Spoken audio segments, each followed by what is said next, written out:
Você lembra que a gente tem falado ultimamente? Ah, é verdade. Sobe um pouquinho o som, Pedro Mariano, por favor. Hein, Gabriela? Aliás, vamos mostrar o cabelo da Gabriela, Sol? Quem que consegue? O Quem consegue mostrar? Você vai ter que cortar, Gabi, vai ter por que favor. cortar pra senão você vai levar mesmo. bronca. Ela tá de visual novo. É, e por isso que ela colocou esse cabelão, essa música. Mostra, Oi, Gabi. olha pra gente. Ai, Arrasou. exibindo o cabelo. Aquilo é o TP, gente. Mostra outra vez, Gabi. Olha lá, Olha o que a Solange. gente vai falar. Solange vai falar, fica aqui com a gente no Falando Nisso. Vai, só finge que a gente não mostrou, vai lá. Só finge que a gente não mostrou, né? Boa Então tarde. eu vou falar, gente. Fica aqui com a gente no Falando Aí, ó. Nisso, porque tem muita coisa boa, mas a gente escreve de coração antes do nosso bate-papo e a gente sempre reflete com você com uma mensagem para alimentar a alma e o coração, né? É muita maldade, mas aquilo que o mal esconde, um dia a vida mostra. Tudo aparece, porque nada fica invisível aos olhos de Deus. Então não se preocupe em querer desmascarar ninguém, não. Quando Ele faz, a resposta é muito mais eficiente. Zóio Verde, o que tem no programa? Sol, Polícia Federal investiga desvio de recursos do SESC e do SENAC e primeiro debate entre presidenciáveis será na Band. A gente termina a semana convidando você a conversar com a gente pelas redes sociais, pelo telefone ao vivo, fique à vontade.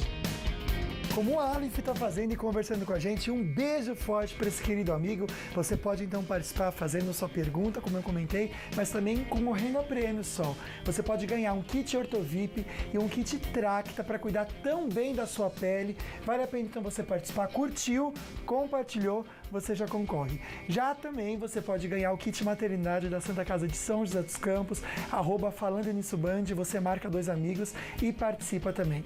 Bora conversar bastante? Hoje é dia de Papo Cabeça.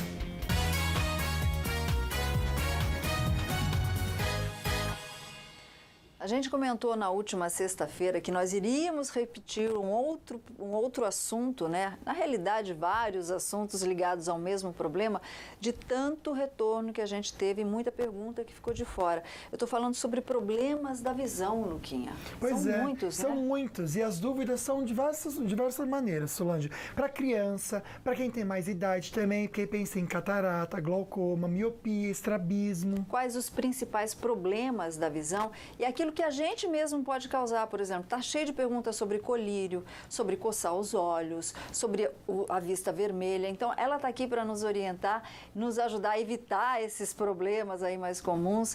A oftalmologista do Instituto da Visão, que é daqui de São José dos Campos, a doutora Aline do Lago Coutinho. Aline, querida, Que linda. sempre está aqui dando dicas também no quadro, fala, né? Porque eu falei já. Super bem mesmo. Obrigada, muito Aline, legal. por estar aqui. Obrigado, doutora. Seja Obrigada, Carolzinho, bem-vinda aqui assessoria. com a gente. E a Maria Luísa, que está aqui assistindo da barriga da Carolzinha, gente. É mesmo, né? Essa vai trabalhar com TV, né? Vai trabalhar com TV. Obrigada, Aline, por estar aqui com a gente mais uma vez para nos orientar. Ficou muita pergunta, a gente inclusive mandou algumas das perguntas para os médicos do Instituto da Visão sobre os problemas mais comuns da vista, né, para a gente enxergar, e dos olhos mesmo, dá ter sol, a vista fica vermelha. Eu quero começar a falar sobre colírio. Tem muita pergunta aqui sobre colírio. Inclusive, uma querida que eu li para você, ela disse que ela usa o colírio de forma correta. Mas colírio para clarear os olhos, existe forma correta? É indicado? É melhor não usar, na verdade, né? Porque o colírio, que são os clareadores, eles têm uma substância que faz contrair os vasinhos da parte branca do olho. Só que quanto mais você usa, você meio que vicia o olho a ter esse colírio sempre à disposição, né? E quando você não usa, a gente tem aquele problema que chama efeito rebote. Então o olho fica mais vermelho do que é o normal da pessoa. Então é melhor não usar mesmo. Tá, se a vista está vermelha, qual é a orientação? Procurar um oftalmologista para saber o porquê do olho estar vermelho. Deve ter um porquê. Tá, ok, então. Tem uma querida aqui que já já a gente vai entrar com ela no ar, viu, Luquinha? Querendo saber se a pressão alta tem alguma coisa a ver, pode prejudicar a visão. Perfeito. Só um alerta também que a gente está comentando aqui.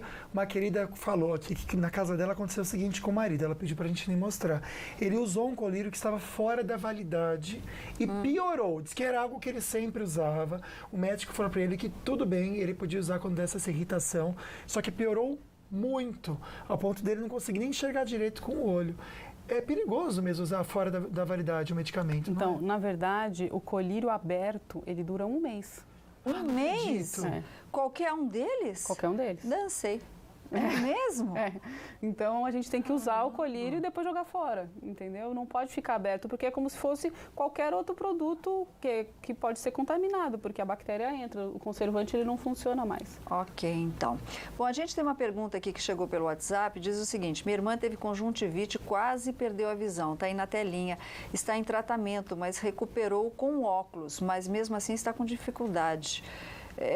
Não sei se tem alguma coisa a ver a conjuntivite com o óculos, doutora. A conjuntivite muito grave, ela causa uma lesão na córnea que pode realmente abaixar a visão, né?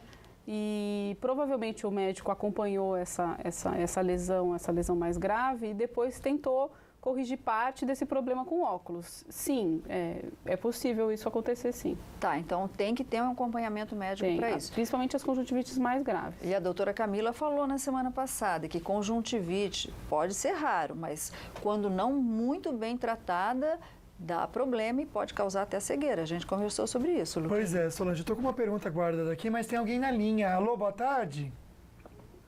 Alô? Alô? Oi, meu amor, vai falar o nome? Meu nome é Madalena. Ah, Madalena, qual que é a sua pergunta? Obrigado pela companhia aqui. Vamos lá. Pode fazer a pergunta, Madalena. Eu tenho glaucoma nos 2 olhos. Sim. Eu gostaria de saber, minha pressão varia de 13, às vezes vai 18. E eu queria saber, eu faço tratamento de provisão, né, com colírios. Só que assim, mesmo assim está descontrolado. Eu gostaria de saber se para perder a visão, se tem problema para perder a visão, quanto tem que chegar essa pressão do olho? Porque eu também tenho diabetes. Tá bom. Diabetes está cheio de perguntas aqui, minha linda. Vamos falar sobre o glaucoma. O que é o glaucoma? Glaucoma tem alguns tipos de glaucoma, mas basicamente é o aumento da pressão intraocular dentro do olho, né, a níveis acima de 21, quando o glaucoma está no início, associado a uma perda da estrutura do nervo óptico e uma perda de campo de visão. Essas 3 coisas juntas diagnostica-se como glaucoma, né? Não só e somente a pressão do olho, tem que ter outros fatores associados. É assintomático, a pessoa não sente nada? Geralmente o glaucoma, ele só começa a ficar sintomático, o glaucoma do tipo de ângulo aberto, quando a pessoa já perdeu 40% do campo de visão. Meu Deus. Então, na verdade, tem que se triar pela própria pressão intraocular do olho mesmo, pressão intraocular. E a normal do olho qual que é? Existe uma pressão? Até 21. O olho normal é até 21. O olho com glaucoma, que é o que foi a pergunta dela, que ela falou que a pressão fica entre 13 a 18, depende muito das outras lesões, que eu estava falando do nervo óptico e do campo de visão. Então, se o nervo óptico estiver muito acometido, a pressão do olho muito alta, está ruim. Se o nervo óptico estiver pouco acometido, a pressão até que está boa. Então, isso não tem como responder assim sem realmente examinar e saber como é que está. E fazer um acompanhamento sempre com o oftalmologista, né, com Luquinha? certeza. Deixar uma pergunta no ar para vocês. A querida diz que tem toxoplasmose, ela não teve muita informação e ela comenta aqui que hoje ela tem corioretinite nas 2 visões, diz que ela perdeu as 2 visões e ela quer que a gente dê um alerta sobre exame também para prevenir. Ela quer que o caso dela ajude outras pessoas, até a gente comentar aqui no programa para ajudar outras pessoas. Então a gente já conversa sobre isso, mas agora a gente fica bem informado com as notícias da redação.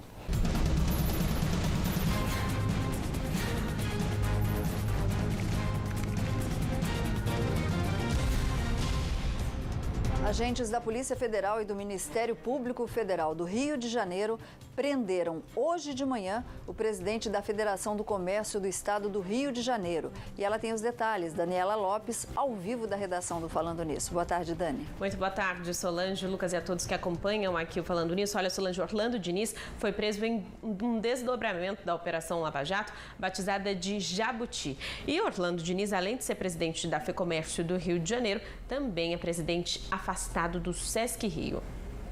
Um dos mandados de prisão é contra Orlando Diniz, presidente da Federação do Comércio do Estado do Rio de Janeiro. Os principais alvos estão relacionados à federação. Segundo os investigadores, com a ajuda de Sérgio Cabral, Orlando desviou ao menos 3 milhões de reais do Sesc e do Senac Rio para a Thunder Assessoria Empresarial, empresa da qual ele é sócio administrador. Para isso, segundo os procuradores, ele usou notas fiscais frias emitidas por 2 empresas a pedido de Cabral. Os crimes foram cometidos entre 2010 e 2015. A operação foi batizada de Jabuti, em referência à maneira como eram tratados os funcionários indicados por Cabral para trabalhar na Fecomércio. Os envolvidos são acusados dos crimes de lavagem de dinheiro, corrupção e organização criminosa. Um dos locais onde os agentes fazem buscas é a sede do sistema Fecomércio no Rio de Janeiro, no bairro do Flamengo, zona sul do Rio. Será que tem alguém que não está ligado ao Cabral aí no Rio de Janeiro, Luquinha? A gente vai ver, né? Pois é. Mais uma testemunha de acusação, Dani, foi ouvida em Curitiba no processo da Lava Jato contra o ex-presidente Lula, no caso do sítio em Atibaia. Quem foi desta vez, Dani? Olha, Solange, desta vez foi o ex-deputado do Partido Progressista, Pedro Correia. O ex-deputado falou por meio de videoconferência a partir de Recife. Pedro Correia afirmou não ter conhecimento das reformas no sítio atribuído pela Lava Jato ao ex-presidente. Eu não estive no sítio Atibaia, não sabia que o sítio Atibaia, eu conheço o fato de uma maneira geral. Conheço o fato de que o presidente tinha um sítio no interior de São Paulo, não sabia em que município era, mas que tinha um sítio que recebia os amigos no fim de semana para jogar futebol, essas coisas. Pronto, não sei mais nada além disso. No processo, o Ministério Público Federal acusa Lula de ser o dono do sítio em Atibaia. A propriedade recebeu reformas e benfeitorias bancadas pelas construtoras OAS, Odebrecht e Chain. O custo é estimado em cerca de R$1 milhão, que teria como origem propinas de contratos com a Petrobras. Lula nega. Na noite desta quarta-feira, o ex-presidente participou de um ato em Belo Horizonte de lançamento de sua pré-candidatura à presidência. Estou candidato. Tenho coragem. A pré-candidatura de Lula já havia sido lançada pelo Partido dos Trabalhadores em janeiro, um dia depois do petista ter sido condenado pelo Tribunal Regional Federal da 4ª Região à segunda instância da Lava Jato, a 12 anos e 1 mês de prisão no caso do triplex do Guarujá. Lula voltou a afirmar que não vai acatar a decisão da Justiça. Eu quero dizer que eu não respeito a decisão que foi tomada contra mim, porque eu sei que ela é mentirosa. Eu sei que ela é política e ela não estava afiada nos autos do processo. A defesa do ex-presidente entrou com recurso contra a sentença no TRF4 nesta terça-feira. Se a condenação não for revertida, o que é provável, ele pode ser preso, a não ser que consiga um recurso nas instâncias superiores. Não vou nem comentar essa colocação do Lula. Todos estão errados, menos ele, né, Luquinha? Solange, conversar com a Dani agora sobre as estradas. Começar pela Tamoios, Dani. Alguma orientação diferente para o motorista?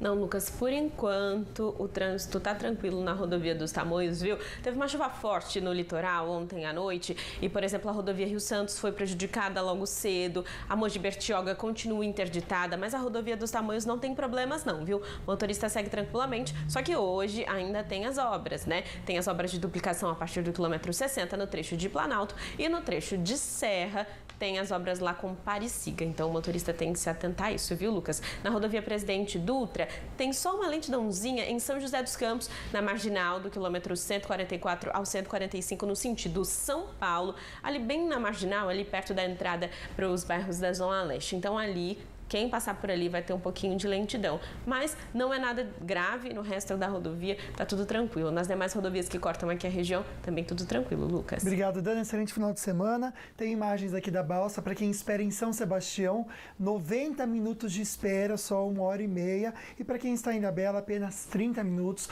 O tempo já fechou no litoral e a previsão para toda a nossa região é que agora tá de vem a chuva e o sol se esconda mesmo, viu? A máxima em Santo Antônio do Pinhal é de 21 graus. Previsão de chuva por lá. Também aqui no Vale, máximas de 26 em Pinda, São José dos Campos e 25 em Areias.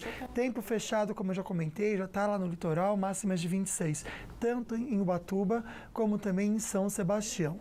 Agora em Taubaté, hoje a máxima é de 26 graus, previsão de chuva por hoje, mas final de semana estável, sábado e domingo, máximas de 28 e 29 graus. E a semana começa com tempo fechado, chuvinha aí durante o dia, máxima de 29 graus na segunda-feira. E o primeiro debate entre presidenciáveis vai ser na Band. A gente já comenta com você e daqui a pouco também tem as dicas do veterinário da Polipet, o Dr. Marcos Massal, que toda semana ajuda a gente a cuidar muito bem da saúde do nosso bicho. Castração do gato macho, ele traz benefícios para a saúde dele? Daqui a pouco a gente vai falar sobre isso no Meu Amigo Bicho.